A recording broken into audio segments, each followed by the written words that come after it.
everyone! For next week's story time, I'll need you to save a toilet paper roll for our craft. Thank you! Hi everyone! I hope you had a wonderful first week of November.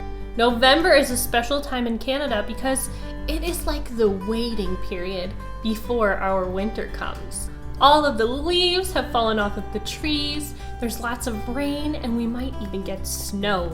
And all of our animals start to go into hibernation. Today, I have a fun story to read to you that I've never read for story time before. And it is called Pumpkin Jack. And it is about what happened to this jack-o'-lantern after Halloween was over. Pumpkin Jack, written and illustrated by Will Hubble. When Tim carved his first pumpkin, it was fierce and funny and just perfect. A jack-o'-lantern this good deserved a name, so Tim gave it one. He named it Jack. Long after the best trick-or-treat candy was eaten, Tim still kept Jack. At night, when a candle made Jack's face dance on the wall and filled the dark with warm pumpkin smells, Tim felt Jack was almost magic. Yet too soon, the spell was broken. I bet a bunch of you carved pumpkins or had really cool pumpkins at your house. And it's sad when they start to get old and sink a little bit and begin to rot. But that's when we usually send them to the compost. "This pumpkin is beginning to rot," announced Mom. "It's time to throw it out." Tim knew it was useless to argue. He carried Jack to the garden, which was filled with brown ghosts of last summer's plants. A dead garden is better than a trash can, thought Tim. Still, it made him sad to leave Jack outside and alone. Whenever chores or play brought Tim to the garden, he looked at Jack. Every time, Jack was different. He became wrinkled, and his fierce smile began to look silly. This is what I was talking about. This jack-o'-lantern is starting to sink down and squish. His face looks really funny now. Mold spread over Jack's bright orange skin. As the days turned colder, Jack grew flatter. Winter began, and soon Jack was hidden beneath snow, and Tim forgot about him. The cold, heavy jacket days came.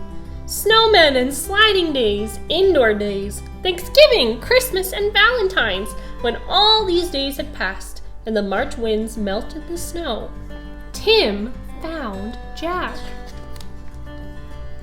There wasn't much left, just a faded and crumpled pumpkin skin. There was a stem and a few seeds. Jack's Halloween magic was a distant memory now. Tim scraped a thin blanket of earth over the last bits of his pumpkin. "Goodbye, Jack," he whispered.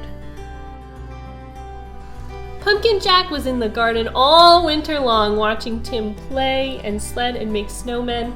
But look at what happened to Jack. He rotted away right into the garden. That is so cool. When spring turned barefoot warm, a tiny sprout appeared where Jack had been. Tim found it and guessed what it was. In the days that followed, Tim weeded and watered and watched the sprout. Slowly and steadily the plant changed and grew. It branched and spread a web of vines over the ground, but no pumpkins appeared yet. The days turned hot. Flowers opened on the plant each morning, yellow stars that twisted shut forever in the afternoon. But still, there was no pumpkins. Finally, Tim found a little green ball growing behind a crumpled blossom. A pumpkin! Tim let out a whoop and ran to show his mom. By August, the plant had spilled onto the lawn. Tim's favorite game became pumpkin hunting. He carefully waded among the leaves, searching for green pumpkins like hidden treasures. Pumpkin jack seeds have grown into a giant pumpkin patch, and now Tim can find pumpkins growing everywhere in his backyard. And it's amazing how many pumpkin plants could come from just one jack-o'-lantern. School began again and the days cooled. Tim had less time to visit the garden. When he did, the pumpkin plant seemed tired. There were few new leaves and the old tattered ones no longer hid the fat green pumpkins. Then, one October morning, Tim woke to see frost coating the garden.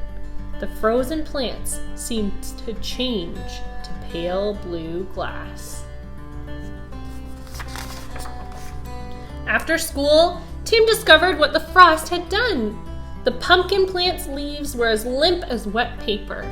The plant was dying. Tim searched among the withered leaves for the unripe pumpkins. He picked them and put them on the front porch, hoping for one more change.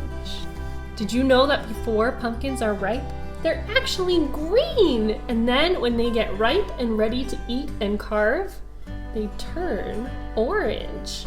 And Tim is hoping all of his pumpkins will turn orange too.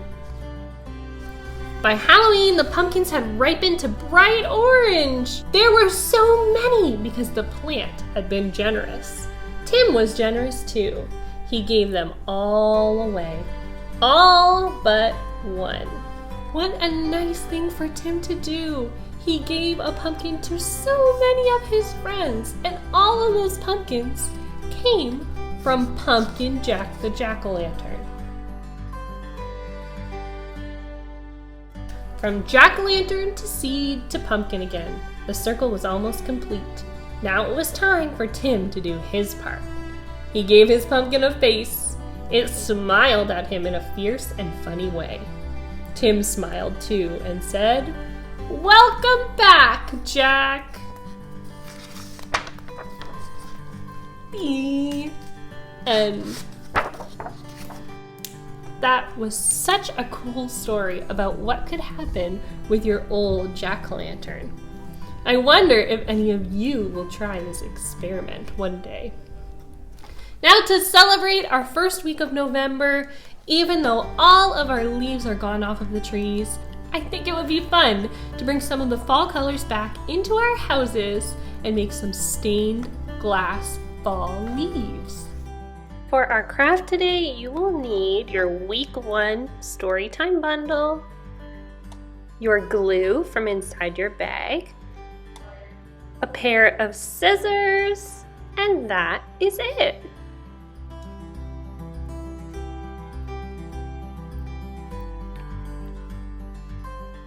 Inside your Storytime bundle, you'll see that you have a baggie full of different colored tissue paper, an outline of a maple leaf, a piece of parchment paper that is folded over like a sandwich, and 2 coloring sheets.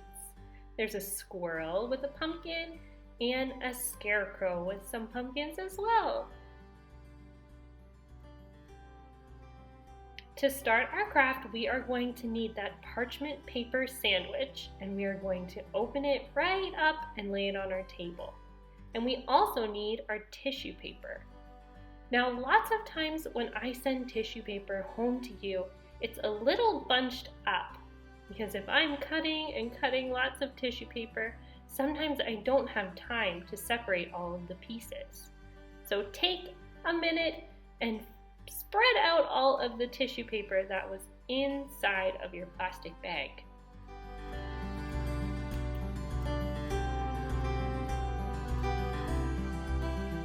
Once your tissue paper is all separated, we are going to work on making a tissue paper sandwich. Open up your glue and pour a big blob onto your parchment paper. I have this handy little glue spreader, but you could use your finger or even a Q-tip. Spread your glue all over 1/2 of your parchment paper and make sure you spread the glue all the way to the edges. Once your glue is spread all over one side, it's time to stick on your tissue paper. I spread my colors all around and made sure that I covered my parchment paper right to the very edges with all of the tissue paper. Once you have covered all of the empty spaces with tissue paper, it's time for us to work on the other side of our sandwich. We're going to take our glue and spread it all over this side of the parchment paper now. Do the exact same thing and make sure you spread the glue right to the very edges. Once it is completely covered, we're going to fold the gluey side over and stick everything together in a nice, neat little tissue paper sandwich. And you can see I'm gently spreading all of the glue around with my hands now that my sandwich is closed. This is what it looks like, and soon the glue will dry clear inside. Since we already have our glue out, we're going to spend some time putting glue all around the outline of our maple leaf as well. And then we will take that maple leaf and we'll stick it right on top of our tissue paper sandwich. White glue is really special because once it dries, it goes completely clear, and that is what is going to make our leaf look like stained glass. Now you'll notice you still have a lot of glue left over, and that's because I've given you enough for all 4 weeks of crafts this month. So make sure you keep your lid and close up that glue tight for next week. Once your leaf is completely dry, you will need to take your scissors and cut all the way around your maple leaf outline. And once you do that, it will look something like this. These turned out so pretty and they look great hanging up in a window with the sun shining through them. I hope you enjoyed our storytime and storytime craft this week. Here are some amazing pictures of all of the hard work our friends have been doing over the past couple of weeks. I can't wait to see you guys all next time. Bye!